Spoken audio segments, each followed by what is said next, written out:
সেটা কিন্তু তার ঘাটতি থাকবে, মা হয়ে গেলে সে দুর্বল হয়ে যাবে, বাচ্চাটা দুর্বল হবে, তাই না কি? তাহলে মা হতে গেলে ঠিক সময় বয়স হচ্ছে 18 বছর। 18 বছর না হলে কিন্তু মেয়েদের বিয়ে দেওয়া উচিত না।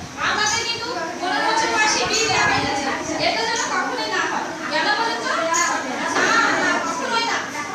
না না, 18 বছর বয়স হলে তবে সেই যেন বিয়ে হবে। ছেলে 21 বছর, নয় কি?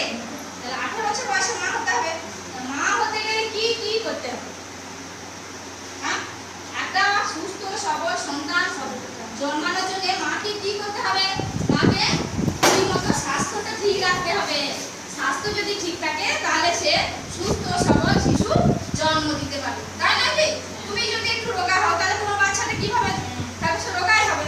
তুমি যদি একটু বেশ মোটা সোটা হও, খাওয়া দাওয়া ঠিক মতো করো, ঠিক ঠিক সময়ে যদি ঠিক ঠিক পরিচর্যাগুলো করো, তাহলে কিন্তু তোমার সন্তান